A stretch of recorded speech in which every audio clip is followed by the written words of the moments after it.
Afternoon. This is TVT with Diane Fee. I'm your host, Thea D'Souza, and my co-host is. Diane Gordon on the West Coast reporting for duty. Hi, everyone. It's getting sunnier on the East Coast.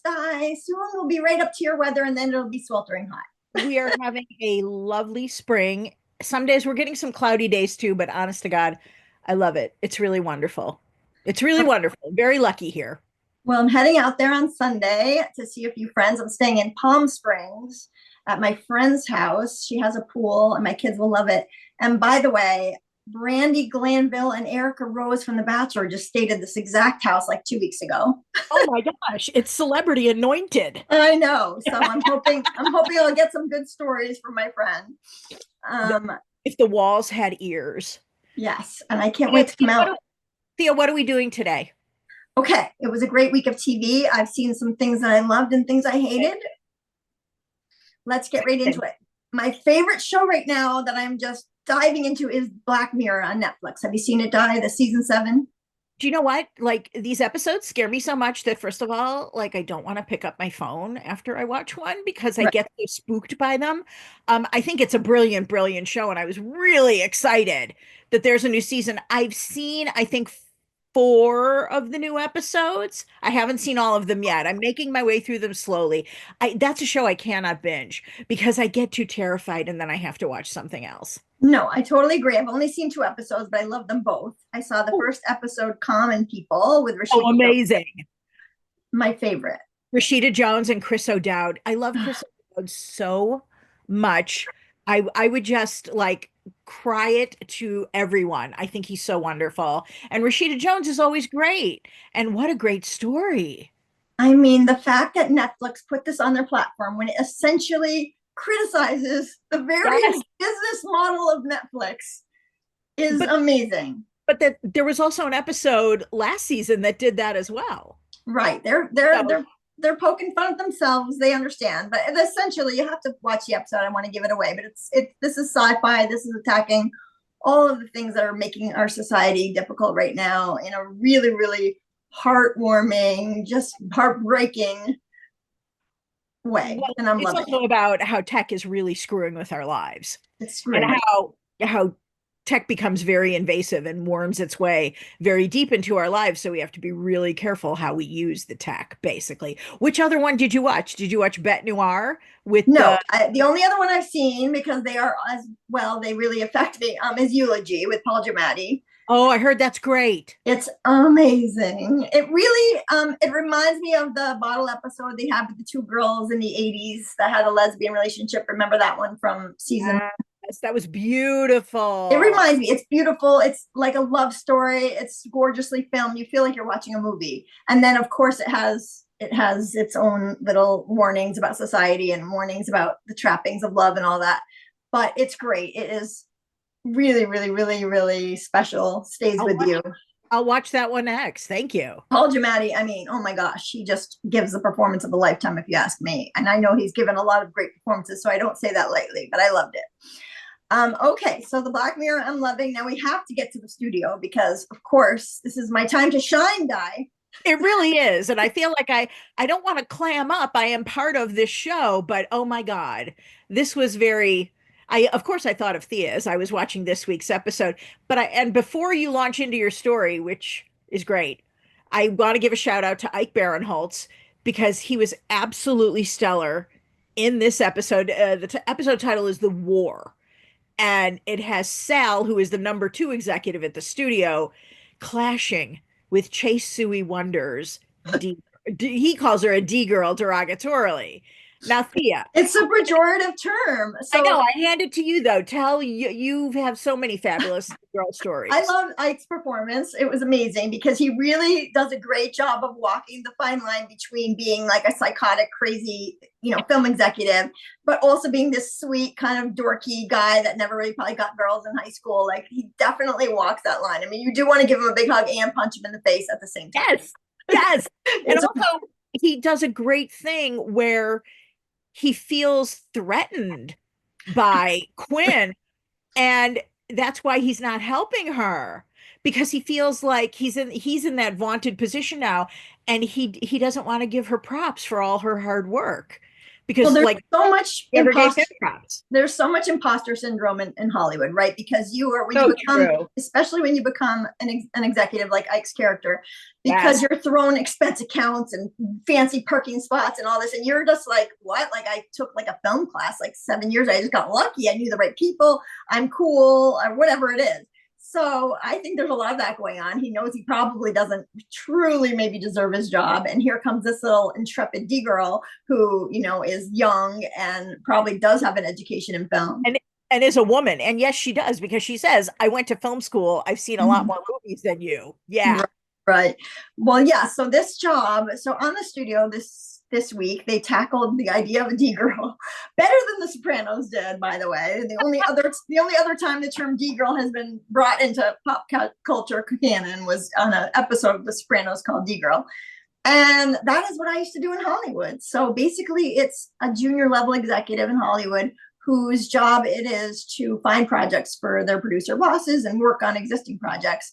And so you kind of have to be very social, be the eyes and ears of your boss. I mean, a producer cannot walk around town collecting scripts from, writers they meet in cafes or agents that they went out with once. It has to be the D girl. And there are D boys too. For some reason, D girl is a term that stuck. There are probably just as many development boys as there are development girls. But it's definitely a thing where you're not quite a producer yet. You're junior, but you're not an assistant anymore. So you have a tiny bit of power, but you're really, really shit upon by a lot of people in the industry because you're a workhorse and they don't want you to get any of the glory, which is what made this episode so brilliant. Like she gets her parking spot in the end. Although it did say that creative DEV executive, development executive on the placard. And I thought that was funny because no one ever calls it that's creative executive CE. You don't call it a creative development executive. So I thought that was funny. I was thinking, like, did they not know that? Is this a new thing? I don't know. Titles keep changing. And also I think you're forgetting another thing that development people do. They read all the scripts that agents submit. Right. Everything, because scripts have to be submitted by agents Right. so everyone's covered legally. So don't ever try to submit a script to somebody by mailing it to them or just sending to them or DMing them about it. Don't ever do that because people can't accept material that way. Right. So the people in development have to read everything and do what's called coverage, which is basically doing a book report on every script. You have to summarize it and then you have to make comments like, would it make a good movie? Why? What would you change? What would you do? You're basically doing a producer's work for them. You're thinking in advance. And I think and yes, Thea, the social aspect is very important, but mostly you're there to you're chumming the waters looking for scripts. You are reaching out to agents every day. Right. And it's definitely a producer just does not have the hours in the day to sit and read 100 scripts. So you have to have someone doing it for you. And it needs to be someone whose taste you trust because you're the gatekeeper. You're getting everything submitted. So of course we have readers, we have assistants, we have all that also reading. But the big stuff, the important stuff, you're gonna give right to your CE and have them read it and tell you what they think. And you really have to trust their taste, trust their sensibility. So I feel a very important job, but it has tended to become the butt of a few jokes. And this episode of the studio was no exception to that rule. And let me remind everyone that Thea worked for Harold Ramis, the late great Harold Ramis, who we know, as an actor from, scripts from movies like Stripes and Ghostbusters. But Harold Ramis was a brilliant director and just a brilliant comic mind. So it was definitely challenging working for somebody that funny. I remember sending him a book that I thought was just so funny. It was a book about camp and it was like meatballs, but it was crazier, more modern. And I sent it to him and he literally called me up and said, Thea, it's Harold. I said, hi, Harold, how's it going? He said, I got this book you sent me. And he said, I wrote Animal House. That's funny. This is not funny. And I was like, what? Like, how am I going to compete with Animal House? And you cannot argue with that because he's right. Right. But anyway, yeah, I love this week's episode. And I was your story. Right. Well, this is a story that ties in. So in this episode of the studio, there's a little bit of a subplot about her wanting to get a parking spot outside her bungalow because she was denied entrance to the main parking. So you have to park down the street. And trust me, in LA, nobody wants to walk from their car to the studio at all. So she's annoyed because, of course, she isn't an assistant anymore. She's an executive. So why should she be walking 2 blocks to get to work? And there are designated spots outside of your studio, of your bungalow, or I guess they have big offices, but there are spots that you could get if you apply to the right people. So when I worked for Harold Ramis, we had a bungalow on the Fox lot, right across from where they filmed The Simpsons, and right down the street from the New York street on the Fox lot. And we had 4 parking spots out front. Right out front of my beautiful bungalow were 4 beautiful spots. My boss, Trevor Albert, had a spot. Of course, there's a spot for Harold when he comes to town. He lived in Chicago, but he would come in once a month. And then the vice president had a spot, and there was another spot. So I get the job as creative executive, which was very, very hard. I beat out 250 people. And the only reason I got it, Di, was because I said I would take $10,000 less than what he was offering. I'm not even joking. Wow. And so wow. I was a bargain, because he asked me, he said, why should I hire you? You're an assistant when I have executives applying for this job. And I said, because I'm cheaper. And he was like, sold, I swear. So here I am. I'm a new executive, and I have an assistant in the bungalow, and I'm walking so far from the Fox parking lot all the way over to my bungalow every morning with this beautiful spot sitting in front of my bungalow.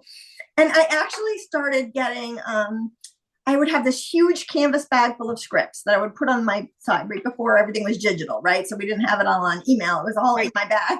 I would read like 30 scripts at night, and I would come trudging along the studio lot with my big bag, just hating life.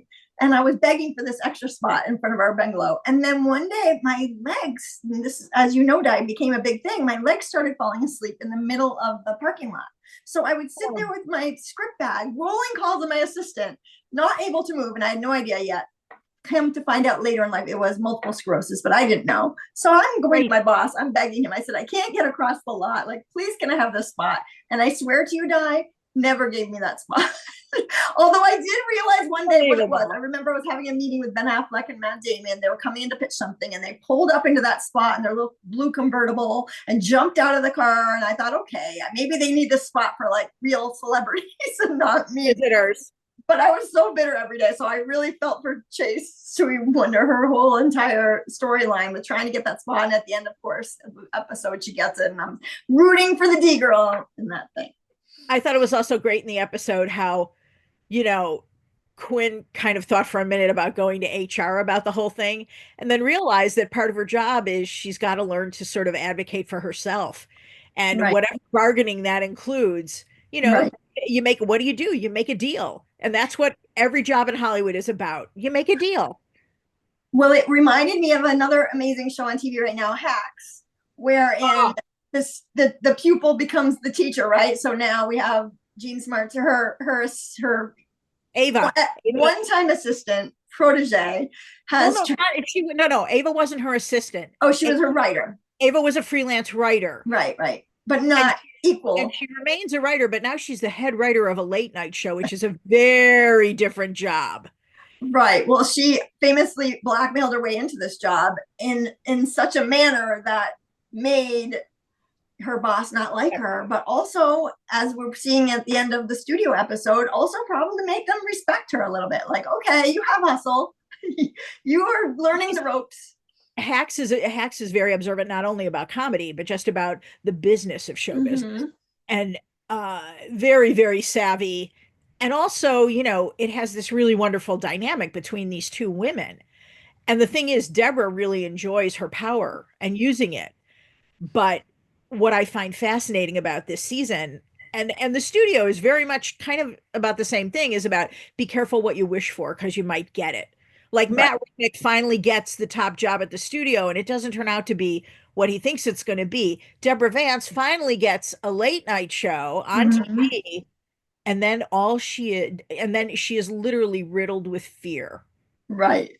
And can't be herself anymore. And what comedy if you're not yourself? And not just that, they have taken whatever it took to get to where they are, and now you have to perform like on the studio. He has to produce movies that make money. Exactly. She has to produce a show that gets ratings.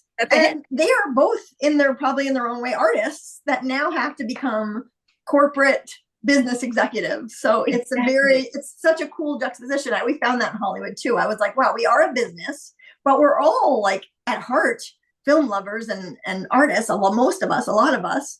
And so you always have to walk that line. I feel both shows, you see that a lot. And both shows coming at a time when it's a really precarious time for In the show, business, right? because it's basically the wheels are falling off. Hmm. It's just, it makes me very sad because the reason I moved to Los Angeles from Chicago was not just to go to school, but to work in show business. Right, I know it is. It's definitely both these shows feel slightly nostalgic in a way of like they Ah, they are do. the Hollywood system right now. It doesn't even really support junior executives as much as it used to when I was a junior exec. They don't have the money to have like a D girl. Now it's a producer and an assistant, and the assistant takes on the role of the D girl. So it's different. I mean, things have shrunk in, and the same with late night TV, which is completely changing to the old model with the Johnny Carsons. And when Joan Rivers came up, that was a whole different world than now you're reliant a lot on these viral packages, and I mean it's a completely different world, and I feel like neither of these shows is really captured today, but maybe that'd be too depressing. You know what? That's a great point. And yes, I think it probably would be, but I bet that's coming because everyone loves a dystopian show. So I bet that's coming down the pike soon. Guy's not a big fan of the dystopian shows. You know what the problem is? It's just reality's bad enough right now. I know. That's why I can't watch The Handmaid's Tale. No. That's torture porn to me. It's like and my head doesn't need that right now. I can't do it. Well, I tuned in for a few minutes of the new season of Handmaid's Tale out of Oh, complete curiosity, and and it's crestfallen. It's not the show it used to be. I mean, it's you know how this is. You come up with a strong concept, you have some seasons of a show, but now you have to keep putting these people in peril or there's nothing to watch. And it's it's the becoming final season. I think it's good that it's the it, final season. it is, but it's so implausible at this point to think she's separated again from her baby daddy. She's I still being can't. protected by the same people, still being tortured. And now, of course, we need to see June and Serena, the two nemesis, come together, which is completely awkward, completely flimsy. I mean, I just don't think that they're executing to the level that they used to, unfortunately. So I did have to tune out after about 20 minutes of watching the same cycle repeat itself of storylines. I thought, okay, if this is all you're coming up with for the season, I don't think I could do it. Makes sense. However, another dystopian one, which I told Di to watch and I really loved, which is Paradise on Hulu, which I thought did a great job of showing dystopia, but in such an almost cartoon way that it's not disturbing. I did watch all of Paradise. Okay. I just didn't care about any of the people. Oh, okay. Well, it is caricature. These are not real people. I totally agree. This is not Black Mirror. This is not. I mean, it was fine. I have no objection to it getting made. I will watch Sterling K. Brown in pretty much anything. Right. I think he's fantastic. But honestly, didn't care about anyone. Didn't care. Just didn't care. You didn't care about Sterling K. Brown's buttocks glistening in the shower at all. That did nothing for you, Di. Like I said, he's a very appealing leading man. I always like to watch him on screen. He's a handsome, handsome man. But no, it just didn't. And also it wasn't one of those things where it was like, oh, I have to see what's next. Like it didn't hook me that way. Oh, it did hit me that way, but I did realize that I was being slightly Okay. manipulated by over the top storylines. But I was maybe it was just caught me on the right weekend. But I thought, you know what, I'm into this. I want to see what happens next. How are they getting out of this? I was into it, and they're filming another season now, so we'll be able to see, maybe they'll bring it for the second season, and we can get Di on board with Paradise. I'll still watch it. I'm not saying I didn't watch it. I did watch. Hey, I watched. No, speaking of dystopia, are you Yeah. watching? Are you watching The Last of Us? I am watching it. I find the hours feel really long to me. Really long, Di. Really long. I agree. And I know they're only an hour, and yet they feel really long. I feel like we're all being pulled into this world for hours. But again, another really well-made show, a well-crafted show, lots of good actors. Mm-hmm. Watching this season because Caitlin Deaver's on the show, and I think she's just an incredible actor, and I love watching her. I think she was in Dope Sick on Hulu. She was in the one about the grifter, the Australian grifter story that was on Netflix recently. She's just a fabulous, fabulous actress. So I'm excited to watch it just to watch her in it. No, they have a great cast. Of course, they have Catherine O'Hara as the therapist, which is amazing casting. I feel personally the little girl Elle is getting on my nerves at this point. She's annoying me. The little girl. Bella, no, well, she's not so little. Do you mean All right. She's Bella not little. Ramsey? She's not Bella little, Ramsey? but she's littler than Paul than Mescal. She's Oh, the Pedro young. Pascal. Yes. Oh, well, she's like 19 or she's 19 now, I think. All right. So She's I annoying don't, me. Is I she don't, not okay, annoying that's you? fair. I think it's more like how long can she seethe and anger at him? It's like, Right. okay, let's move on. Like, let's move forward. Again, I am not a video game player, so I know that it is a massively popular video game. Right. I don't know that element of it, so I'm basically just watching it as a dramatic story. And no, it's not my favorite show, but yeah, I'm watching. Yeah, I don't know why. I think it is. It's her anger, the seething anger that's bothering me. Okay, and now let's go to one show that I'm watching that I don't know if you're watching, but I watch it online, which is Survivor Australia, which wrapped up. Uh, I'm not watching, The but I know person I you was love, love, love, love, love this show. the person I was rooting for did end up winning this whole show, so I'm excited about that. And it Cool. was a great, exciting finale. And now we're still in the middle, or we have, I think, 10 people left in our American Survivor. We have the autistic girl on there who's been just killing it, doing great on the show, although she's not a fan favorite. But the fan favorite is this hilarious Asian girl on Survivor who is so funny, and we're all loving her. But she has no chance of winning. But anyway, I always love these. I love the old fashioned reality. I love Amazing Race. I love Survivor. I love Top Chef. Like I'm still really invested in these kind of still traditional, not that sticky, not that gimmicky, I mean, real. yeah, I'm watching Amazing Race, which is Right. I love still one of the that is one of the best produced shows I've ever seen. exactly. And I still marvel at it every time I watch it. And yes, I'm still watching Top Chef too, and they're in Canada this season, which is really kind of interesting to me because I don't know much about Canadian restaurants, etc. So that's been kind of cool. No, I'm loving the Canadian with Gail being a native and bringing in. They're really teaching me a lot about Canada. I love that. And Amazing Race, you know, my husband and I used to do the MS ride in LA and hang out with Phil. We were on his team. Nice. We used to hang out with him once a year for like 12 hours while the race was going on and we fundraise. And he is just the nicest guy ever, guy. Like talk about So somebody I hear. talk about somebody who has like no awareness of his fame, no, like he's the sweet little wife, and they are so down to earth. I mean, this guy is an icon, a hero in reality show world, and you meet him and talk to him, and he is like the guy down the street. He's like your neighbor. So Nice. nice. Very nice. I love that. Yeah, I have to ask, did you see there was a press release announcement that Jimmy Fallon's going to do a new show called On Brand Right. about like advertising and ad campaigns, and Bose is going to be Bose and Miss St. John is going to be a judge on the show. So, I think and the Bravo verse is crossing over in NBC land. right. What do you think of that? I love it. She, of course, she's dynamic, new addition to the Real Housewives of Beverly Hills cast, which I think her personality is great. And I love to see her escape from the clutches of Dorit and go right over to be a judge for the On Brand. They're going to be picking the best marketing campaign, which is cool. I'd love to learn about that stuff. So I'm hoping it hits. I'm hoping it's not too gimmicky and that we really get like a real competition. I think that's why I love the old fashioned one. It's real competition. So I hope we get to see some good marketing campaigns, and that Bose, I know she'll be amazing as a judge. So I'm excited. It made me think of Jimmy kind of going the route that Ryan Reynolds did with his Maximum Effort marketing company. And I Right. was like, I wonder if Fallon's going to like launch his own little marketing venture as well. But Huh. anyway, this is a good segue though. Did you watch part 3 of the Beverly Hills reunion? I did. It was definitely a strange reunion. I It mean, really was. it was a strange, subdued 3 parts of kind of listening to Dorit screech and watching Garcelle squirm and Sutton avoid answering stuff and Jennifer Tilly munching on food during it. It was That was strange. the best. That was the best. Here's the thing though, what this really showed was that a lot of these people should not be on TV because they don't want to share about their lives. Right. I mean, I They, think the problem is this. they Beverly Hills want the has a paycheck, huge but they don't want to do the job.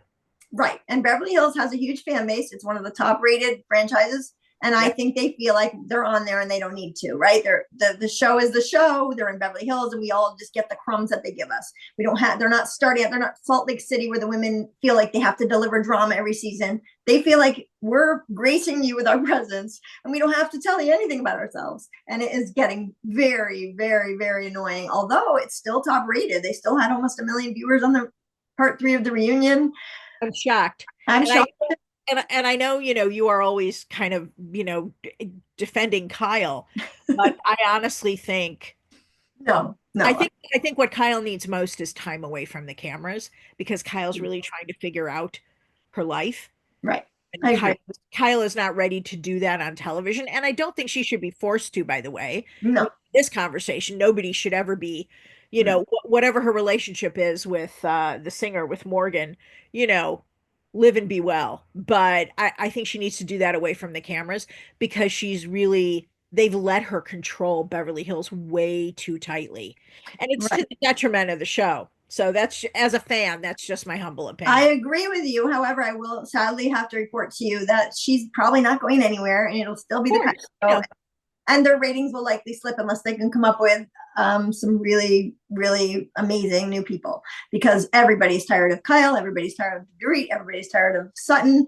Garcelle was kind of a little bit of a fan favorite. She's gone. I mean, they're screwed. So they're going to need either Erica to step it up and show us what has to be a steamy, crazy life she's leading, or they're going to have to come up with new women who bring it because I think that the fan base is all very tired of the show. Very tired. I would just like to see a montage for next season of Beverly Hills, a montage of different fuckboys just leaving Erica Jane's house. You know what's happening. Let's see it. Right? I mean, is that too much to ask? Honestly? No, not at all. And what did we think of the premiere of the show, The Valley? Okay, here's the thing. I did watch last season of The Valley, and I sort of know who these people are, but I'm not a Vanderpump Rules watcher. Right. So, but I know who they are. Right. Okay, this guy, Jesse, can you explain to me? Look, I know about Jax's horrible history and whatever. Right. Why is Jesse such an asshole? Can you just, what? This man is just, he's a toxic dude. Yeah, he definitely comes across as toxic, although I did find in the premiere, which you didn't watch, but I did find a few redeeming moments. I do believe his ex. I watched the premiere. I did watch the premiere. Oh, you watched it. Yeah. Oh, yeah, he's the worst. He's the worst, but I feel like she's not that great either.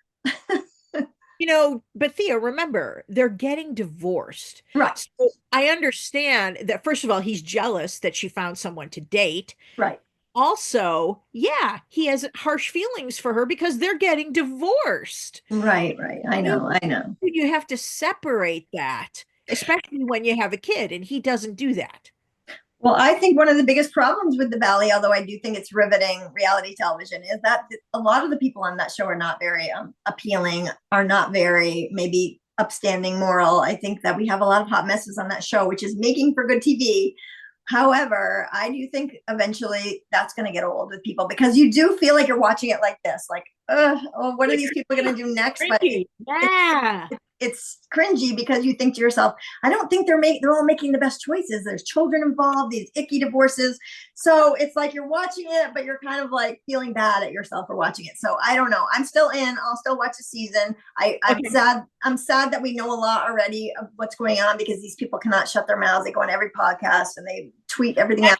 Yeah. Wish there was more suspense, but I will watch it. But I will say I watch it with great shame. I will watch it just so I can talk about it with you. How's that? Okay, thank you, Di. I really, really, really appreciate that. Okay, well, I feel like we covered the great things. Is there anything else you've been watching, hate watching, not watching? No, honestly, I just want to tell everyone to watch Your Friends and Neighbors on Apple TV Plus. This is John Hamm's new show. And honestly, just a great show. Just a great watch. It's smart, thoughtful. Ham. What is the vibe? Give us the one line vibe for that show. What if Don Draper? What if it was Don Draper today, massively successful, got a beautiful house like in Connecticut, and then his life started to fall apart, starting with a divorce, and then he gets fired from his job. Oh wow, I'm gonna have to check this out. I love a sad story. And Thea, just writer-wise, Jonathan Tropper's the writer, and he wrote "This Is Where I Leave You," I which was know him. first Exactly. movie. Amazing. So I am a fan of his writing. So that would be something I would tell people to watch. Okay, let's check out Your Friends and Neighbors. And I will actually be in Los Angeles next week gathering tea for TBT with Di and Thea. So we Yes. will not have our normally scheduled show next Friday, but we will be back the following week. And I will be able to report from the front lines what is going on in Hollywood. What's up with these people? I can't wait. All right. Well, thank you guys for joining us, and we will see you in 2 weeks on TBT with Di and Thea. Bye, Di. Have a great weekend. Bye, Thea. Bye.